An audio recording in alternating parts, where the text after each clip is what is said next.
қожа шығармасын толық меңгеріп болды, иә? Барлығын шолу жасады. Қазір бұл тапсырмасын сұрау мақсатында сіздерге сұрақтар қойылып кетті. Ой қозғау. Яғни балалар әдебиеті көбейту өкілі Бердібек Соқпақбаев өмірмен шығармашылығына қатысты сұрақтарға жауап береді. Тақтаға шықсын, ал әдет шығады. Келесі бала дайын болсын, Айгерім дайын болсын, иә? Жауап береді. Қожаның жасы нешеде болды? Жасы 12. Тамаша, отырау. Келесі Айгерім.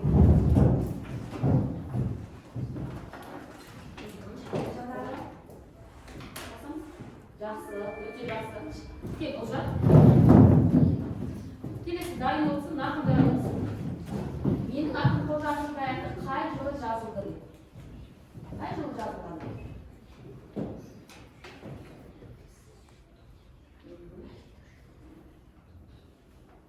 Кім көмектеседі? Айгерім? 1926 жылы. Дұрыс па балалар? Жоқ. Жоқ, 27. Келесі, Мәртөк, шыға. Менің ақын қожам деймін, қай елде халықаралық фестиваль сыйлығына ие болды? Қай елде көрсетіледі? Дұрыс айтасың. Жақсы. Меруерт шыға ғой, Меруерт.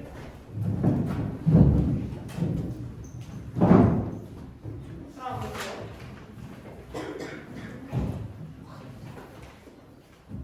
Бердібек Соқпақбаев қай жерде дүниеге келді? Алматы облысы болады, иә? Кім әлі шыға ғой?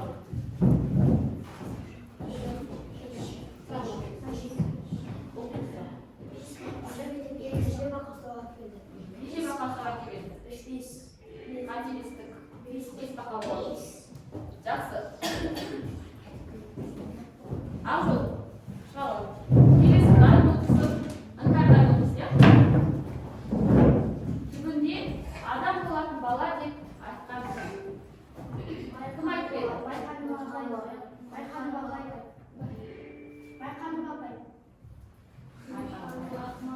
Іңкәр. Воздействует синонимы.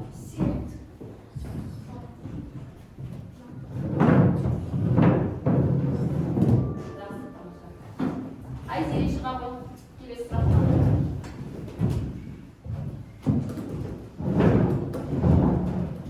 Дайын отырсын, үнжу дайын отырсын. Қожаның жақсы қасиеті. Қандай қасиеті қожаның? Үнжу. Келесі Шахназар дайын отырсын. Қожаның сойдаған кісі кім еді?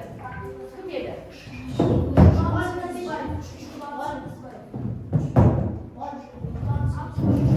Айта ғой. Иван Сегізбаев, дұрыс. Шахназар.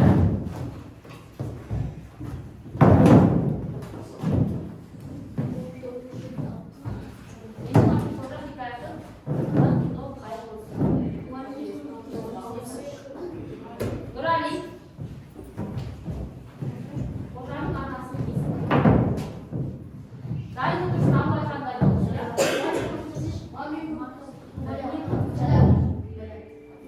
Милләт қой анасының есімі. Абылайхан. Күзетші қарттың есімі кім еді?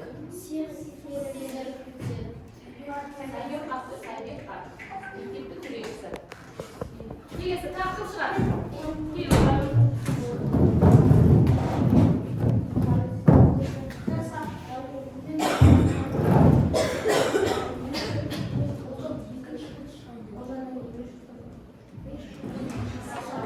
Олжанның әкесі қандай адам болған? Дұрыс, келесінен соғыс екен, соның есімі? Тамаша. Жақсы. Осымен мен тапсырмасына шолу жасадым, иә? Енді бүгінгі тақырыпқа шолу жасайық. Бүгінгі тақырып менің ақын қожа шығармасындағы кейіпкерлерді шынайы өмірмен байланыстыру. Қалай байланыстырамыз? Шынайы өмірмен олардың іс-әрекеті яғни портреті іс-әрекетпен портрет арқылы оның образын ашып шынайы өмірмен байланыстырамыз осы сабақта. Жақсы. Ендеше бірінші жеке жұмысқа кезек берейік. Жеке жұмыс бізде сезімді ояту деп аталады. Яғни қожаның іс-әрекетіне байланысты сендердің қандай сезімдерің оянды? Бұл тапсырмада біздің негізгі бағалауымыз алыштыру жолымен жасалады. Яғни қожа бейнесін қалай елестеттің шығарма барысында. Екінші, кейіпкердің өзіне ұнаған қасиетіне сүйсінді. Қай қасиетіне сүйсіндіңдер? Немесе қожаның ұнамаған қасиеті. Қандай қасиет ұнаған жоқ? Кейіпкерге жаны аяушылық сезімі болды ма? Яғни қожаға аяушылық сезімдері болды ма? Қандай оқиғаға байланысты болды? Келесі, қожа іс-әрекетіне байланысты өкініш сезімі бір-біріндер. Қожа мына жерде мынандай жасау керек еді деп өкінген кездерің болды ма? Соны жазамыз. Кейіпкердің іс-әрекетіне таңданған, яғни қожаға таңданған кездерің болды ма? Соны қазір әр оқушы жеке-жеке жазып шықсын, иә? Таратып аламыз. Таратып аламыз. 3 минут уақыт беріледі. 3 минуттан кейін оқимыз. Иә, осыған жазамыз. Ал бастайық.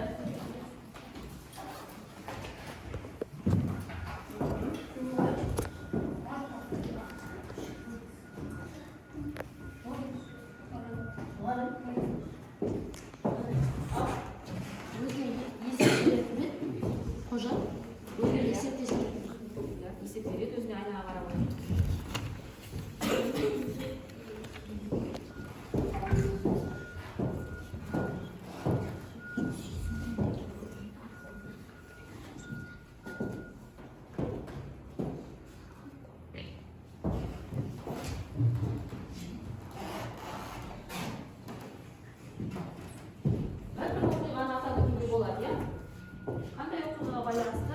Сендердің сезімдеріңе әсер етті. Сол туралы.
Өзінің жасаған бұзықтығын өзі бойында ойналады, иә? Жақсы. Сүйсіндің. Қожаның қандай қылығына сүйсіндің? Іңкәр? Шындықты ашып Шындықты ашып айтады, жарайды. Өз кінәсін мойындайды. Жақсы, қайталанып тұр. Тағы кім айтады? Дұрыс па? Иә. Жақсы. Әли, сен не айтасың? Қай жерінде сүйсіндің қожаның қылығына? жанашыр мейірімді қылығына. Жанашыр мейірімді қылығына сүйсіндің, иә? Қай жерінде жанашыр болды? Қандай оқиғада?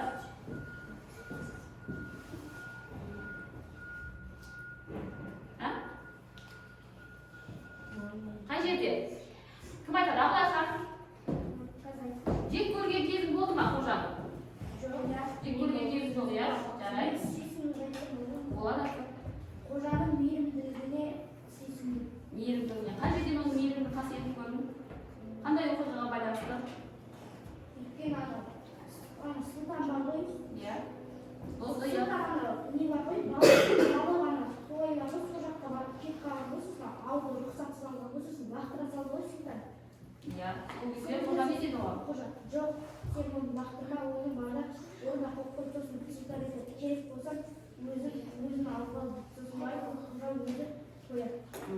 Жақсы, біреудің затынан тиіспеу керек, иә? Жақсы, осы шалым, нәрсесін ұстап. Жақсы, жек көрген кездерің болды ма? Айгерім Жантасқа сиял лақтырған. сиял лақтырған үшін жек көресің, иә? Жақсы. Бақа салған. Сөмкеге, мұғалімнің сөмкесіне бақа салған. Абылай хан? Ине салғаны өйткені апай көп. Ине салған үшін жек көрдім, жарайды. Сұлтан артына ерген үшін. Сұлтан артына, иә, әдетсіз сұлтанның артына ерген үшін. Сұлтан қандай бала еді? Жоқ. Және сол тәртіпсіздік үшін қайдан шыққан? Оқудан шығып кеткен, иә? Абылай сен не айтасың? Қандай қылығын жек көрдің қожаның? Жантастығын ұнатпайтын. Жантастығын ұнатпайтын. Неге? Неге жантастықты ұнатпайды? Ол жақсы болады. Өзі тартып. Иә. Бізді оқиды. Иә. Бірақ ол мақтаншақ.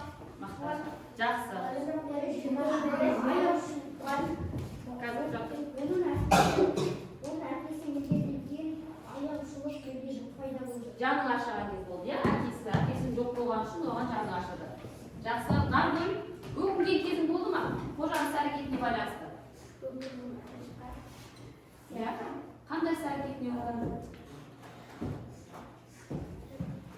Жантастың бетіне сиял жақтырды. Сиял жаққан. Тағы кім айтты? Тағы да? Абылға сұлтанның қарына от беріп, қарына болған. Қарма болуға сұлтанның ертеңде өкініш сезімі болды. Жақсы, ақа жаңа қайталады, иә? Не өйтсек не айтасың? Әкесі өз әкесін ойлаған. Өз әкесін ойлаған кезде жаның ашты ма ол кезде? Жақсы. Таңданған кездеріңші? Мектептен шығармаған кезде. Қожаның бұған мектептен шығармаған кезде таңдалды ма сен неге мектептен шығармады деп? Жарайды. Әли сен не айтасың? Таңданған кезің болды ма?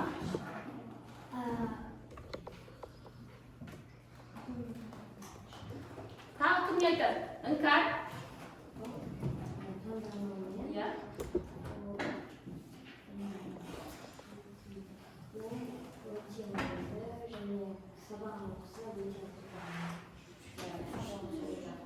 Тағы кімнің атын қосар бар? Мен қосамын. Ал Абылайхан. Иә, риза болдым. Неге қожаның мәлімге жолдама бермеді? Соған таңдалдым, иә? Неге бермеді? Ол себебі біз лагерь тәртіпті балаларымыз ғана аларымыз. Мен жағдайдан бір жерін киімге жіпті, есікті қатты. Тарс етіп жап қойып, сосын артынан қарадым. Ол мәлімге орындайдан қойып, тек ақылы балалар. Жарайды.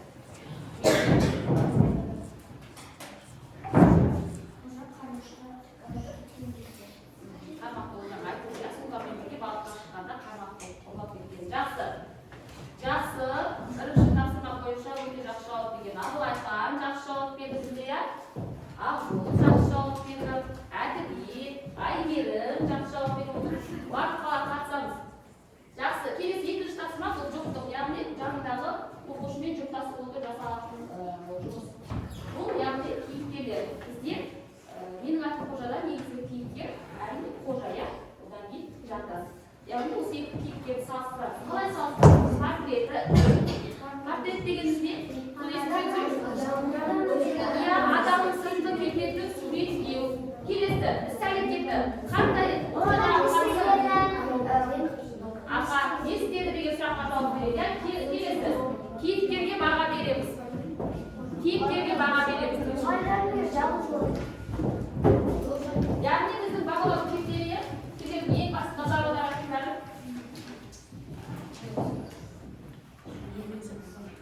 кейіпкердің портретін жазамыз, кейіпкерді жеке-жеке жүкпен орындаймыз, жүкпен. Жанындағы оқушымен бірге отырып, жүктасып отырып, ақылдасып орындаймыз.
süraqqa javob berdik. Is-harakati. Bu qaytdi.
Мұны қандай деп еді әжесі?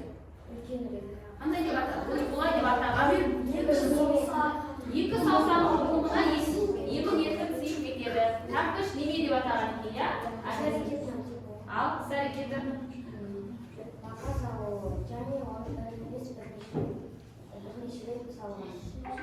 Бақаны бір емес бірнеше рет салған.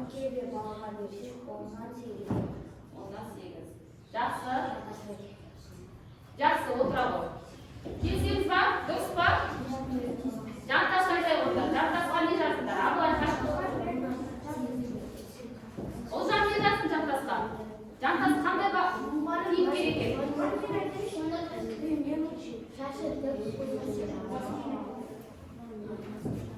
Ал, әділет.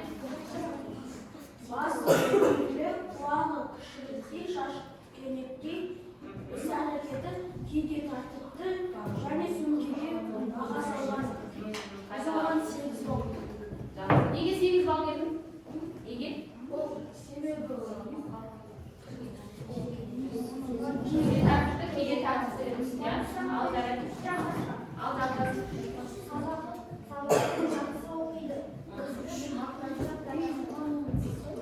Дұрыс, жантас.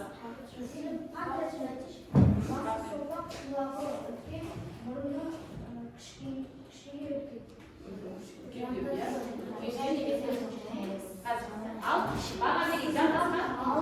Неге? Мақтаншақтығына бар, иә? Сондықтан қожадан төмен санап тұрсыңдар, иә?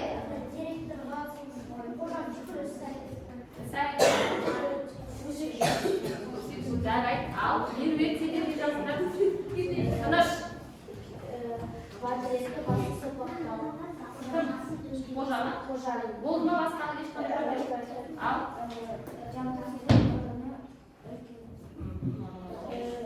Дұрыс айтасыз, кешігіп келеді деп сағатына.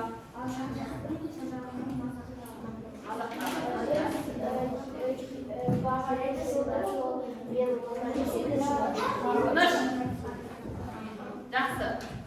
Енді келесі топ тыңдайықшы. Ұлжан. Ұлжаны. Қасиетін айтамыз ғой.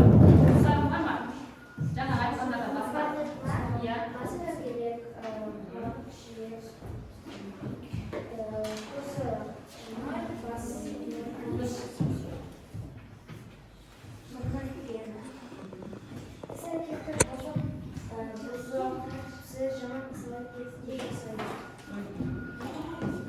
Кейіпкерге баға. Кейіпкерге ма? Құрамы орна 8. Жантасқа? Неге? Неге жеті қойдық?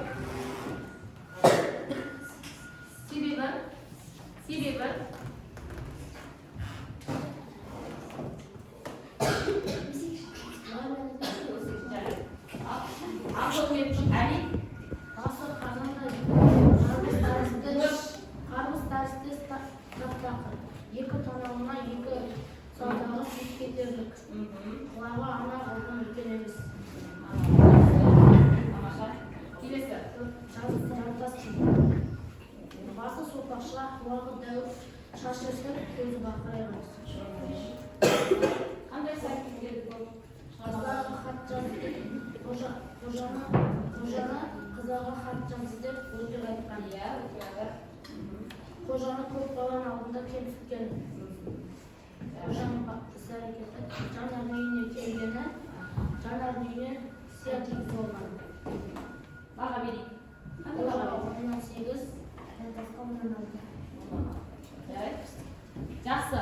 Енді сендердің пікірлеріңе қарасам, екі топтың да пікірі екі түрлі. Бірі жартасын қорғап жатыр, бірі қожаны жақсы дейді. Ендеше келесі тапсырмамыз осы қожа мен жартасқа байланысты болса, яғни біздің келесі тапсырмамыз топтық. Яғни бірінші топқа қожа жақсы бала. Яғни қожа жақсы бала екенін дәлелдеп шығасыңдар. Қай жерде жақсы бала болды? Осы дәлелді өз ойларымен дұрыстап, жан-жақты топпен жұмыс істеп, осы қалға жарып шығамыз. Түсінді ма? Ал бастаймыз. Келесі екінші топ жартас шу бала. Жартас қай кезде шу болды? Яғни шығармадар дәлелдендіріп, жартас ой беріп дәлелдеп шығармадар.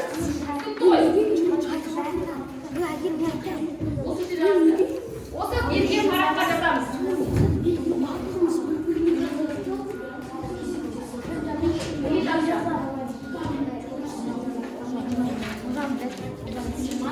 Ал жазамыз. Бірге топтық жұмыс келеді.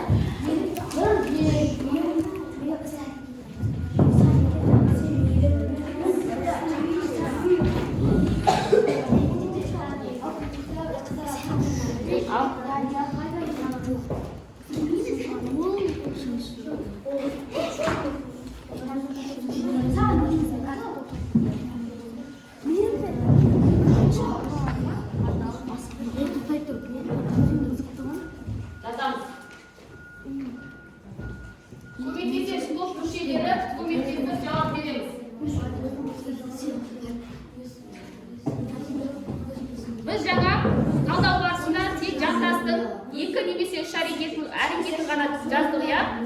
Тағы да қандай іс-әрекеттер жасады ол?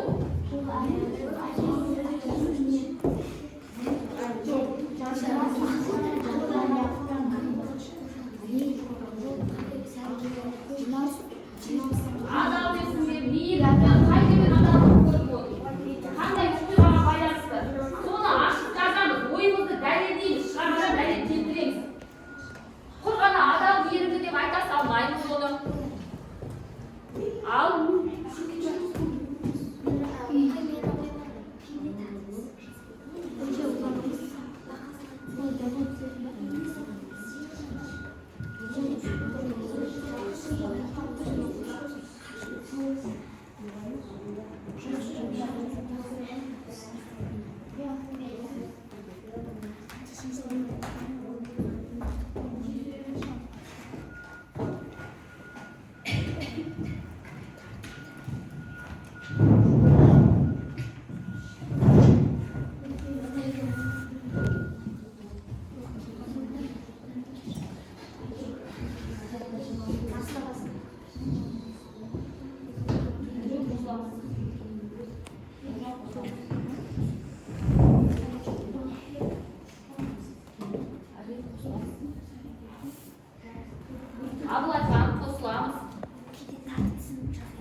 Al.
Bulduk mu?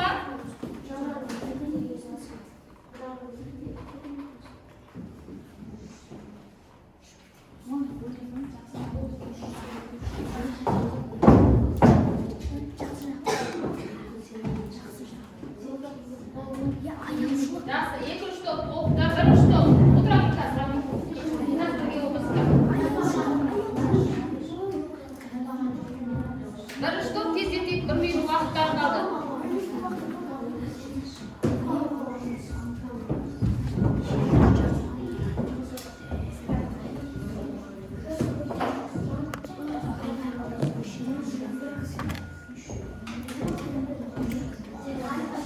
Ал болдықлар 1-3 топ бастайды, иә? 1-3 топ бастайды. Қожа жақсы бала. Ал жақсы бала екенін қай жерден көріңдер? Айтайық ал. Дәлелдеп шығайық, иә? Ал, іңкәр. Шыл адам. Өйткені ол іс-әрекетін мойындай алады. Бір нәрсені бастаса берілмейді. Мысалы, кеше 7-де 5 болып отырды. Осы жылы міндетті түрде оқу керек деп айтқанды. Анасының жүрегін артпау үшін өзін жақсы бала болып ұстағысы келген. Жақсы бала. Тағы да кім алып болса бармас? Кім айтады? Меруерт. Тағы да қандай іс-әрекет мен оның жақсы бала екенін байқадым. Меруерт, Айгерім, Айзере, Абылайхан. Айта ғой. Иә, расымен де қожа өте ақылды, өз ісін мойындайды. Бірақ оның да кейде тәртіпсіздік жасайтын да бар. Сіркеге бақа салғаны, сосын ине салғаны, сия лақтырғаны.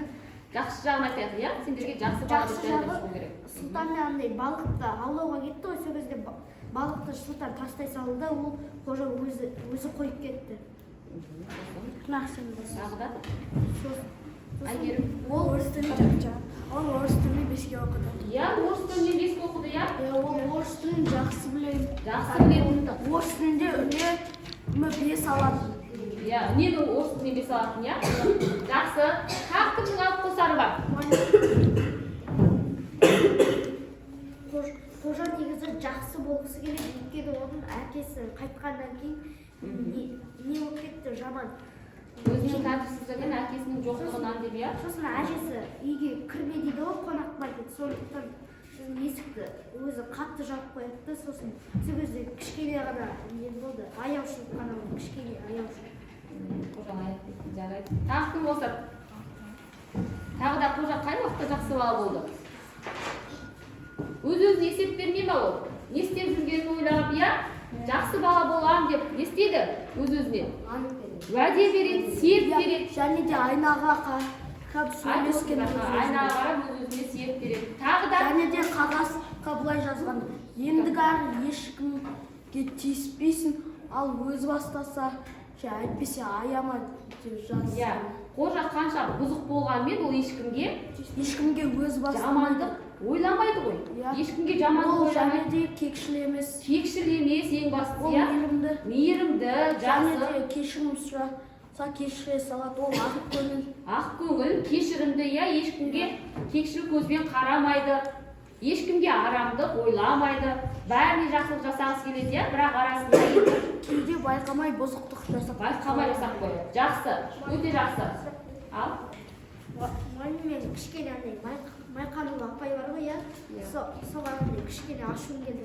Неге? Киносында қожаны андай жақсы бала демейді, өйткені ол орыс тілінде жақсы бағалады ғой, ол да не еңбек ал Иә. сондықтан Майқанова апай оны андай жек көреді. Мен сондықтан кішкене ашуым келді соны. Жақсы. Өте жақсы. Ал екінші топ. Жақтас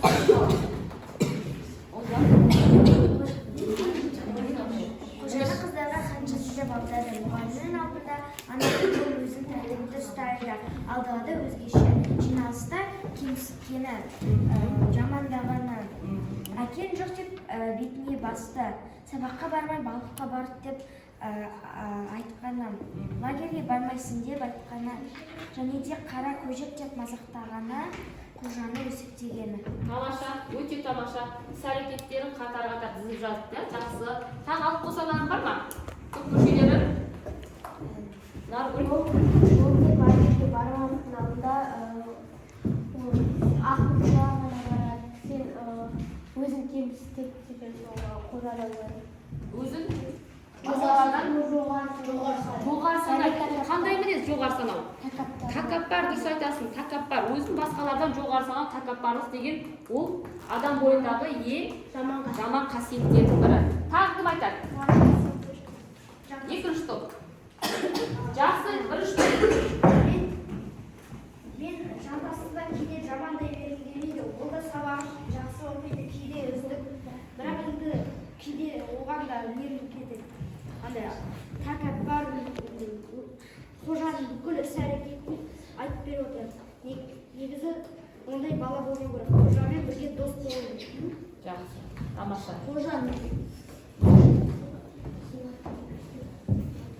Жақсы, өте жақсы. Сонымен қожа жақсы бала, иә? Жақсы бала екенін көрді іс-әрекеттерінен. Жантасы су бала екенін дәлелдеп берді. Өте тамаша. Жақсы, Айгерім, Іңкәр, Абылайхан жақсы қатысты, иә? Олжан жақсы қатысты. Жақсы. Ендеше бүгінгі сабағымызды қорыту мақсатында мен кейіпкерлерден сөздерін алып келдім. Осы кейіпкерлер арқылы өзіміздің ойымызды білдірейікші. Бірінші, Гүлжамыз.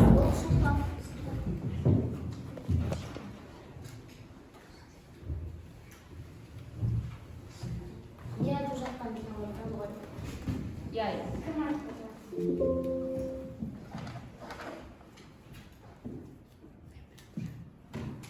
Қалайсыңдар достар? Мен қожаның досы боламын.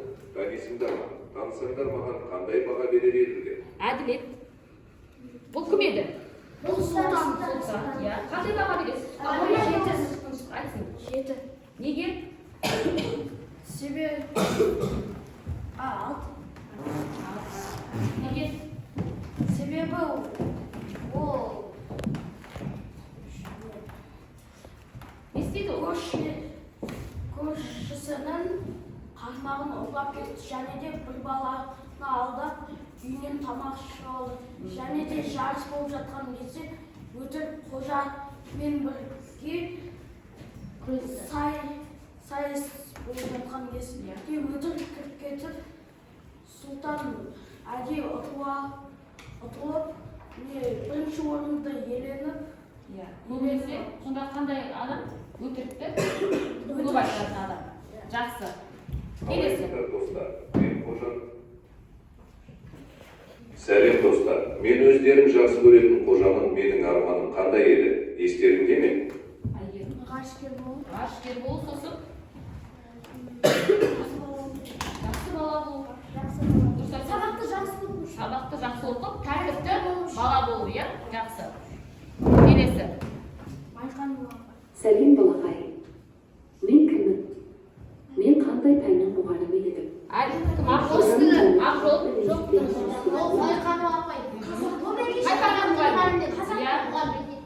Қай уақытта ренжітіп еді? Майқан апайды қай уақытта қатты ренжіткен еді? Иә, сөмкесіне бақа салғанда қатты ренжіген, иә? Тіпті бет-бейнеске салған кездері болған. Жақсы. Келесі. Балалар өздерінде ме? Қожа мені қанша ренжітсе де, мен оған педсоветтен кейін жақсы баға берген едім. Ол қандай баға еді?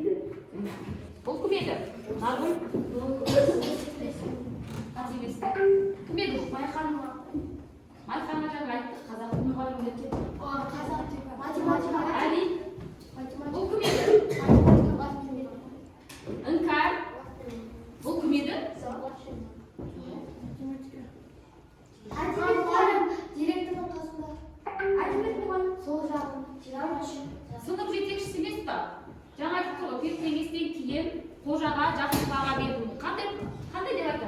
Не деп айтады қожа? Жиналыс ашады сыныпта. Қожаны мектепте қалдырайық па немесе қалдырмайық па деген сұрақ қояды, иә, оқушылар. Сонда не дейді? Жантас бүкіл бала қалсын дейді деп жантас қана қалмайды. Иә. Сонда сынып жетекші. Жанаратты жоқ қалдырамыз. Иә. Өйткені ол да жақсы бала бола алады. Иә, ол да жақсы бала бола алады деп өзі бағасын берген, иә, сынып. Жақсы. Келесі. Амансыңдар ма, балалар? Қожаң қанша тәртіпсіз болса да мені танисыңдар ма? Иә, мектеп директоры кім? Ахметов, иә. Қожа қанша тәртіпсіз болса да, кешіріп отқан. иә, кешірмей қараған. Не деп айтқан? Не соңында? Әкесі жақсы бала адам болады ғой. Не деп айтады қожа туралы? Қожа туралы жақсы бала. Сен бетпенен де өзін Күнде адам болатын бала айтқан екен, иә? Жақсы. Өте тамаша. Жақсы. Балалар бүгін сағ сендерге ұнады ма? Иә. Айтып өтейікші, бүгін сағ несімен ұнады? Қожаның қандай қасиетін өзіне алдың?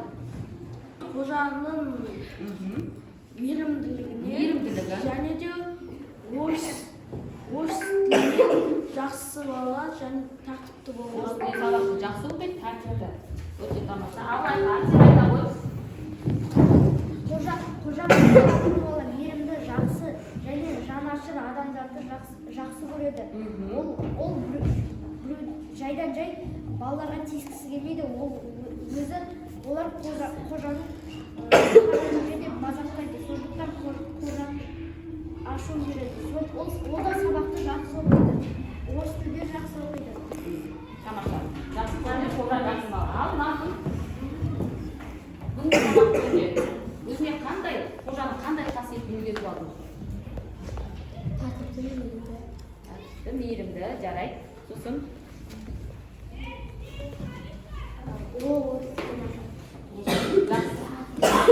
Абыл сен не айтасың? Бүгін сабағында қожаның қандай қасиетін өзіңе үйретіп аласың? Қандай оқушы болу керек? Жақсы оқушы болу. Жақсы оқушы болу керек. Сосын Орыс тілінен жаман бала болу. Жақсы. Жақсы. Тамаша. Тағы кім айтады? Айгерім. Қожа басқа пәндерді жақсы оқыса, бірақ орыс тілін жақсы оқиды. Жақсы. Тағы кім ақ болса да? Іңкәр. Бүгін біз жақсы бала ал жантасты қу бала екенін дәлелдедік. Ермек. Жақсы. Өте тамаша. Қайттан бір сұрақ қойып жатса болады ма? Қандай сұрақ? Сұлтан. Сұлтан байланысты ал.